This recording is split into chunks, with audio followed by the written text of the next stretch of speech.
You're listening to Breaking the Bottle Legacy with Molly Watts, episode 20.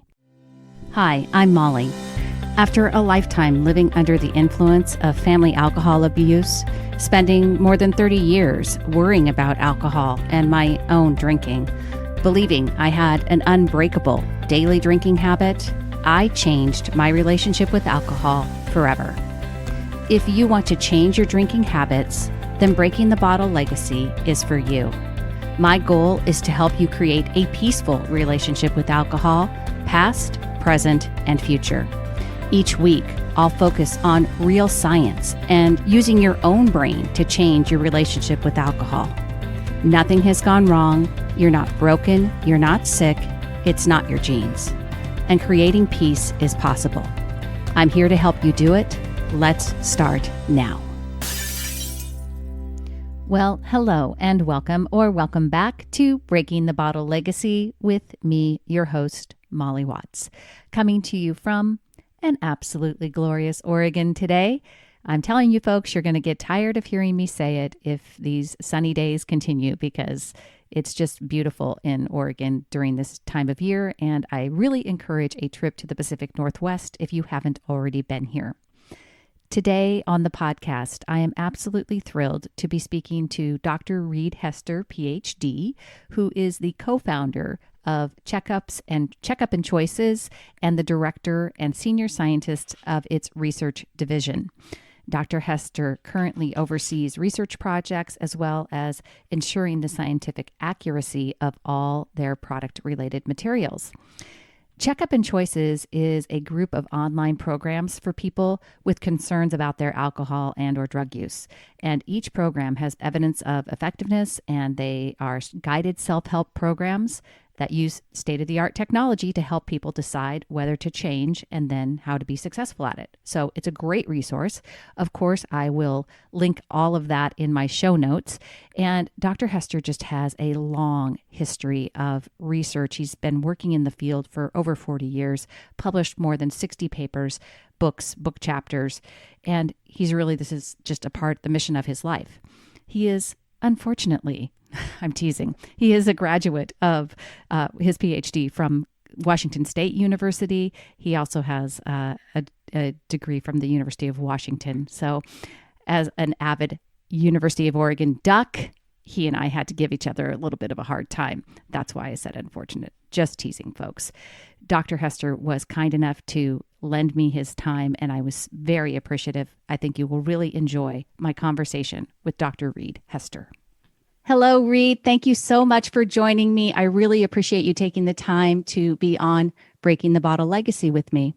Well, thanks for having me. Absolutely. I've just given kind of a shortened, abbreviated version of your credentials, which are a lot and many. And so I really appreciate you taking the time to talk with me more about the science of alcohol, and especially as it applies to people who are trying to moderate alcohol. I get a lot of questions from people about, like, what's true about alcohol? Is it good for me? Is it bad for me? Give me your scientific and tenured researched answer to, is there any benefit to drinking alcohol? Well, this has been a topic of discussion and debate for decades now. Right. Yeah. In the alcohol field. And, people obviously come to it with their own biases. My take on it is that there's zero benefits from heavy drinking or binge drinking, and lots of downsides to that. With respect to moderate drinking, the picture is more mixed.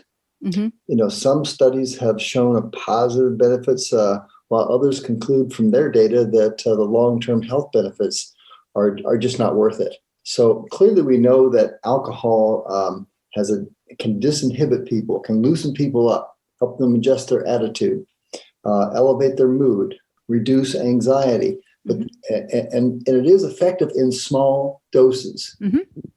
Yeah, and that's the key, is in small doses. Yeah. When you get above a blood alcohol concentration of about 0.05, those benefits start waning and going the other direction. So you end up with because alcohol is a depressant. Right. And it also can heavy drinking in particular can engender a lot of anxiety the next day. Yeah. Yeah, I've actually talked about that quite a bit on the podcast. I've done a lot of research on that myself and experienced a lot of that myself as well. And it's very, especially in the last couple of years, as I greatly reduced the amount that I was drinking on a regular basis, then the experience of that anxiety post drinking became very pronounced, even with just a few drinks. I was very aware of it. And so I'm really glad to hear you say that, because I actually think I've said exactly those things before. So I'm glad that I'm doing it. I'm saying it correctly. There's plenty of evidence that it interferes with your sleep too. Yeah. And the research on sleep is increasingly clear that it is an important part of both physical as well as mental health. Mm-hmm. People who are not getting quality sleep are putting themselves at a significant disadvantage. Yeah, I actually just interviewed a well-known sleep doctor and had this very conversation, because sleep deprivation is so prevalent in the society today. And there's a lot of misconception from people who drink, that they believe that they have to have a drink to get to sleep. Like that's literally something they're thinking. And the science is just not there. It does help you. What I learned from him is that it will get you to sleep faster, but it disrupts your sleep patterns for the rest of the night. Exactly. And so, yeah, and that's just detrimental in so many ways. I mean, I was dumbfounded by how much sleep deprivation it affects your longevity. I mean, it affects everything. So it really is something that people need to be concerned with. I appreciate you saying that with alcohol, it's very small amounts, right? And I actually have been using the phrase around here. I say that I'm an alcohol minimalist, because I do, well, I think that that's really the kind of the mindset we have to take, because it's really, there isn't ever a time. And in fact, the NIAAA guidelines for drinking, they say that, or for drinking that's not going to be causing you disorders. Low risk drinking. Low risk. Thank you. That women no more than 3 drinks in a day, but no more than 7 drinks in a week. Mm-hmm. And men no more than 4 in a day and no more than 14 in a week. Mm-hmm. But 3 drinks in a day is, for people that are drinking on a regular basis, they can get to 3 drinks pretty easily, especially if they're not aware of the alcohol content in the drinks that they're drinking. Exactly. A Long Island iced tea has 4 standard drinks in it by most recipes. Right. Yeah. That's exactly. And that's not, a lot of people are thinking I'm only having 1 drink, but they're not. They're having 4 from the get-go. There was a great cartoon. I don't know if you remember Hagar, the old cartoon, Viking. And I can't find the cartoon anymore, but he had huge hands, and he'd tell the bartender, let me have a whiskey, and just have Sven pour 2 fingers, and he brings across this tumbler with 2 huge fingers, and the tumbler filled with whiskey. Yeah, kind of the same theory, right? Right. So now, the event, that's where the advantage of beer and wine come in that beer is typically in 12-ounce cans or bottles. Right. Typically is about 5% alcohol, although the craft brewery can go up substantially from there. We actually have a list on our website of that you can search by alcohol content. Wow. And it'll tell you, what the various levels of alcohol, and that's required on alcohol, on wine and liquor, but not on beer. Mm-hmm. Mm-hmm. Yeah. And that's a really interesting thing that you brought up, because I actually have talked about that too, because I'm an IPA drinker by choice. So, and IPAs can range anywhere from 7% on up to 10%, 11%, which really is, so a 12-ounce can of beer is no longer doesn't count as a standard drink. You have to pay attention to that. And I don't want to make it, and let's talk about that a little bit, because I say to people, I have created a peaceful relationship with alcohol, and we talk about having a healthy relationship, or what healthy drinking looks like. Mm-hmm. We don't want to drive people crazy with all these rules and, paying attention, but that's where I think the whole mindset of being minimalist, or really understanding that you're just not going to be drinking that much if you want to include alcohol into your life in a healthy way. Correct. Absolutely. Yeah. It's just, a healthy relationship involves not only drinking moderately, but not in response to negative emotions, right. anxiety, depression, worry, because as a alcohol is potent at briefly helping those, so it rewards your drinking, but it also tends to then affect your judgment, so that as you drink more, you're less able to say, I should really cut this out because it's not doing me any good. Right. People remember the initial positive benefits. Yeah. So small doses, that are not taken in response to negative emotions is probably the healthiest sort of relationship you can have with alcohol. Yeah, absolutely. And I talk about that a lot too, is just the not buffering away or numbing away your emotions, because so many people get wrapped up into that, especially what started as a habit of just kind of taking the edge off every day, right? That kind of thing. Then it quickly evolved into drinking more and more, especially when I was having a negative emotion day. And so it's just really the only way to have any type of healthy, if you can call it healthy, because it's, of course, I say it, I know you would agree, the healthiest amount of alcohol for anybody is probably 0, period. I mean, there's just really no two ways about that. But if you're going to include alcohol in your life, you want to do it in the healthiest way possible. I want to talk to you a little bit about the disease model for alcoholism. Oh, goodness. Oh, if you all could see him, he's covering his face and shaking his head because, yeah, I know. Right. So I really do want to hear your perspective on it, because I know I have my own opinions on it. I didn't go into it in great detail with you, but my mother battled alcoholism for her whole life, and she ended up succumbing to that, but not until after her 80th birthday. So she was really hardcore. Tell me about your take on the disease model of alcoholism. Well, my longtime co-author and colleague, Bill Miller, and I wrote a book chapter that was an introduction to a handbook of alcoholism treatment approaches that we first published back in the 90s. And then I think the last edition was in 2003. And in each of those, we started off with a chapter that talked about the various models that describe the phenomenon of alcohol misuse and heavy drinking and dependence. Excuse me. First, let me step back and say that the term alcoholism hasn't been in use in the medical field for decades now. Right. And we've even gotten away from the notion of abuse versus dependence, because there's a very large gray area in between the two of those. It's now considered alcohol use disorder, right? Which is much less stigmatizing. To get back to the models. How you think about the phenomenon of alcohol misuse really has a big impact on what you do about it. If you consider it a disease, then you're looking for medications to treat it. Right. If it's a moral failing, then you're looking to the clergy to help you with it. If it's a psychosocial phenomenon that has biological components as well as genetic components, then you need to take a much broader perspective, what they call biopsychosocial. Big word, but it has a biological component, it has a psychological component, and it has a social component. And that's really the model which is most inclusive and best describes how we can productively think about alcohol misuse. Yeah, I love that. You mentioned in that description, and I'm glad you did, because we're going there, genetics as being a component.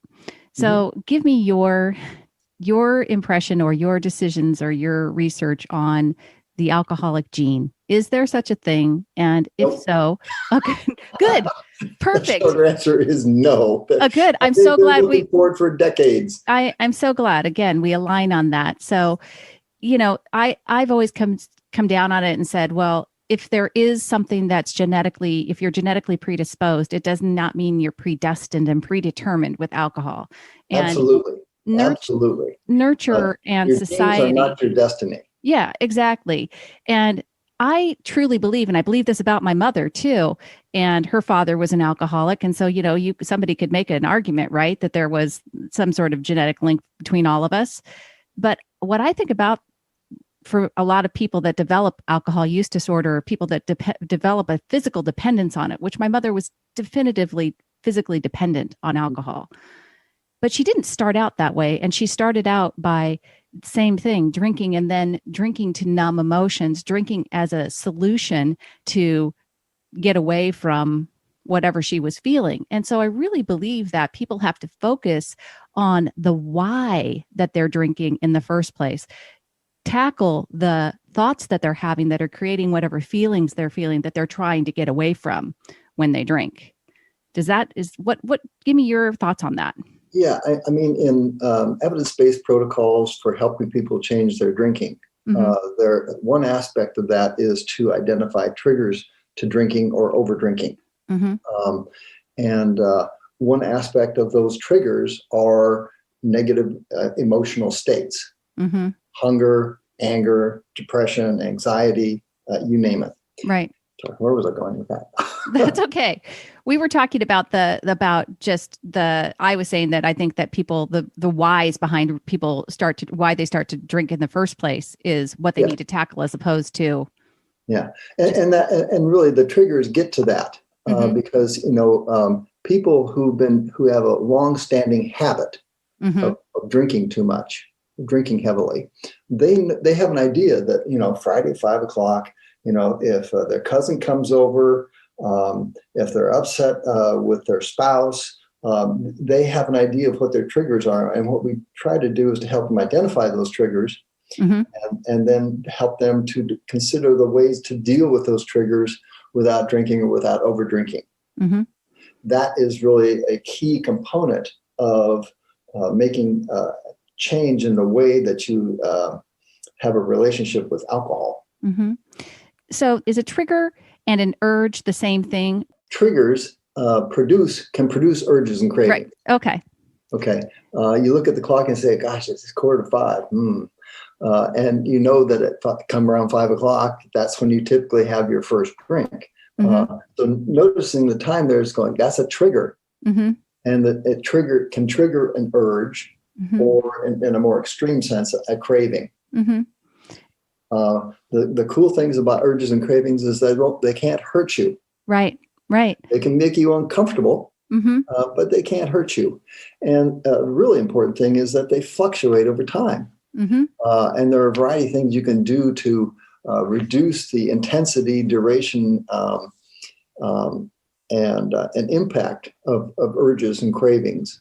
Yeah, that's kind of what I talk about, allowing urges and not trying to resist and fight against them, not trying to ignore them, distract yourself. I mean, these are strategies that you can employ, but once you really begin to understand that an urge cannot, they can't hurt you. They can't, it's a feeling. And if you really just allow it and you witness it, and one of the great things about the human brain is our ability to step outside ourselves and look at what we're doing, observe our own behavior. And so that whole idea that I think that you wrote about in an article, I think I talked to you briefly about studying the urge, about just understanding that urge process is something that evolves over time and that you can have control over and literally allow it to think yourself through it, kind of. Yeah, we have. I've written a blog post about that on our website, checkupandchoices.com. Yep. And what you're describing there is a very helpful and appropriate strategy, but it's also a more advanced strategy. Yeah. For people who have much stronger urges and cravings, it's better for them to start off with the simpler ones, simpler strategies of distracting themselves, of delaying, deferring for 5 minutes or 10 minutes, of doing something more productive, more engaging than sitting around thinking about your desire to have a drink. Right. And coming back to that, then say, well, how is that now? It was a 6, now it's maybe a 3. Yeah. Or it was an 8, now it's a 5. Yeah.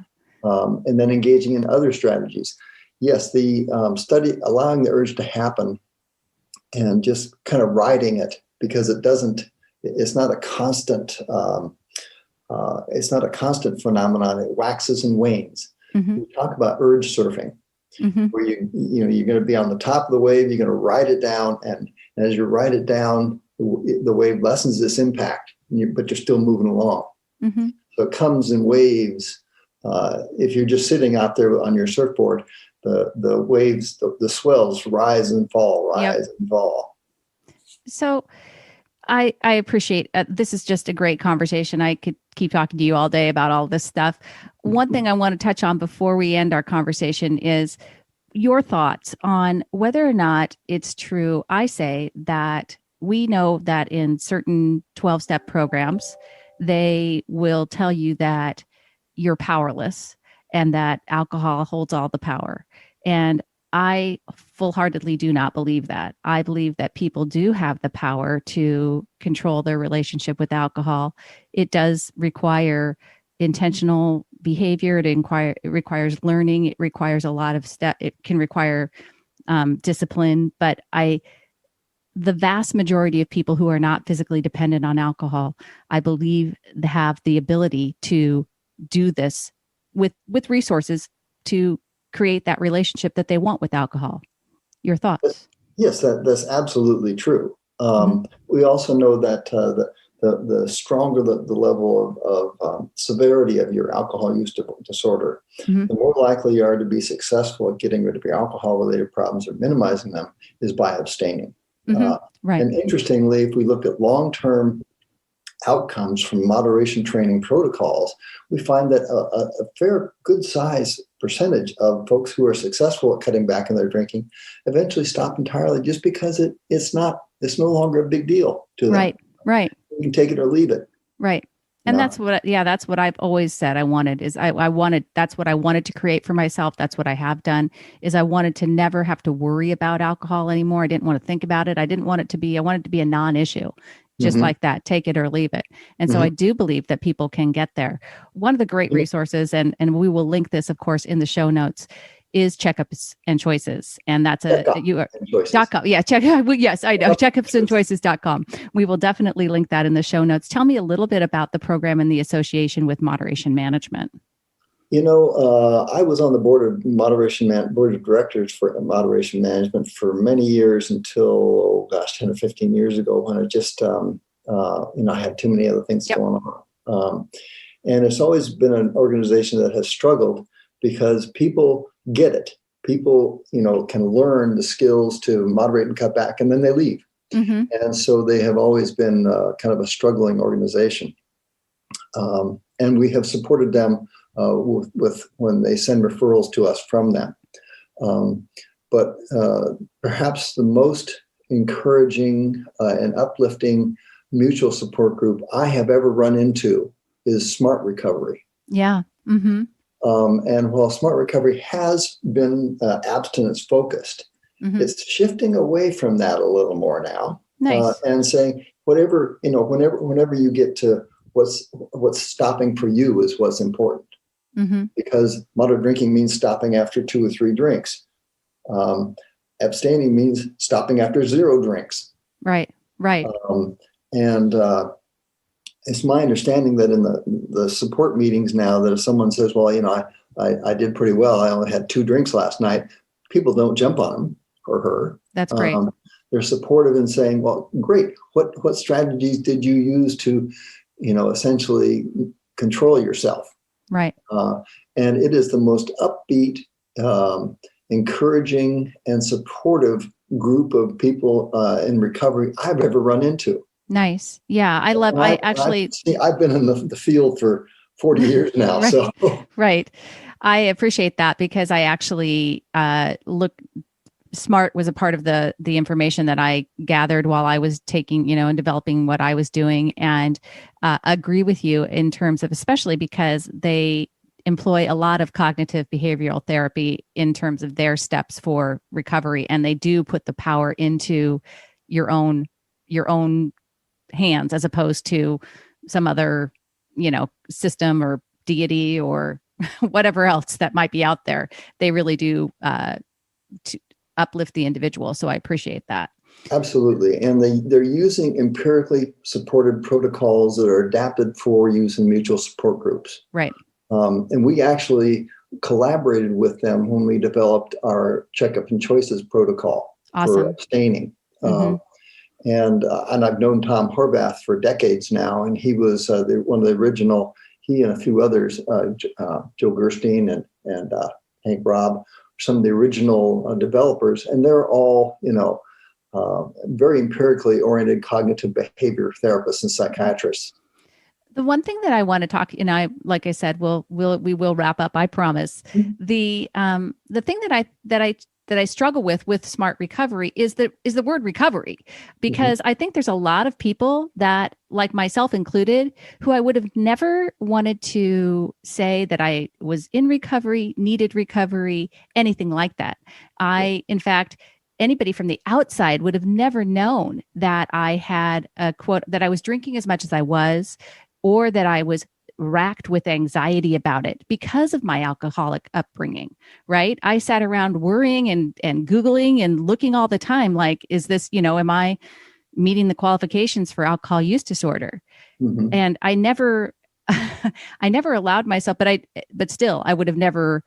My mother was an alcoholic, so I had a very clear picture of what that looked like to me. And so I would have never sought recovery. And that's one of the things that I am wanting to make sure that people hear and understand, especially for like SMART, which is a fantastic program. People, you don't have to be at rock bottom, and you don't have to be, struggling mightily. There is room for improvement for many of us in our relationship with alcohol. And many people are drinking more than they probably should be, much more than those guidelines, those low risk guidelines that we talked about. And these support groups, whether it's SMART, moderation management, wherever it may be, can help you improve that relationship with alcohol. Yeah, and let me just say that it's really unfortunate that recovery is a legacy of the old disease model of alcoholism. If you're an alcoholic, you need to get into recovery. Right. And that's most unfortunate because it can prevent people from, even looking at it or considering it. And, I always like to encourage people to think about drinking and alcohol problems as on a continuum. Mm-hmm. You can drink a little, you can drink a lot, you can have few alcohol problems, you can have a ton of alcohol problems. Mm-hmm. You can have minimal health consequences that can kill you. So it's not like pregnancy. Right. It's like hypertension. Right.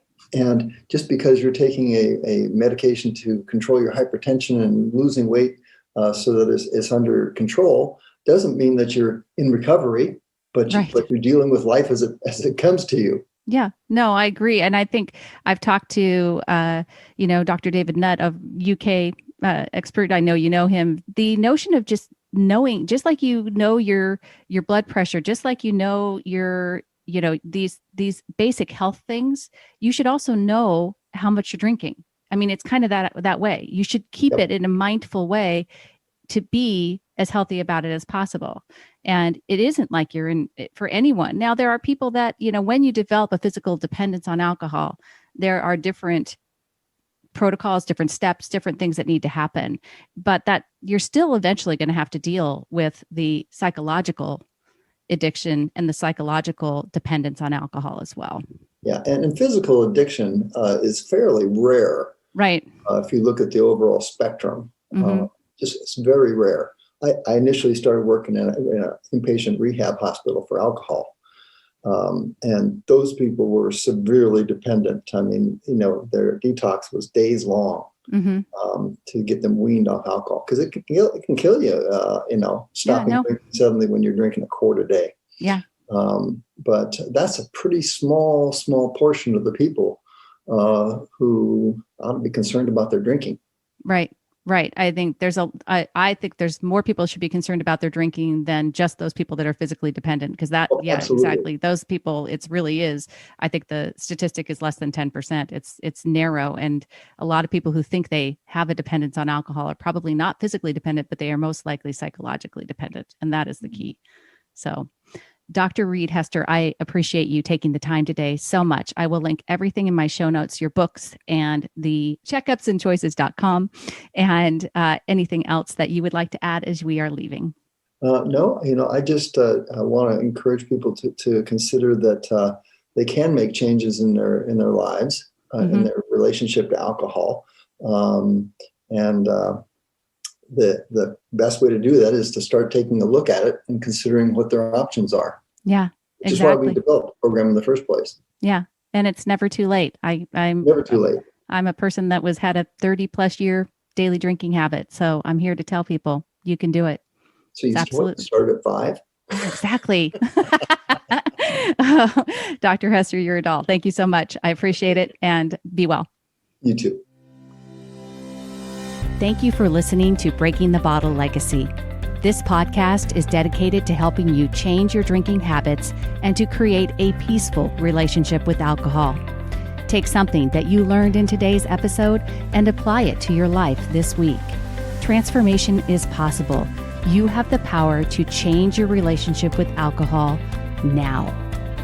For more information, please visit me at www.mollywatts.com.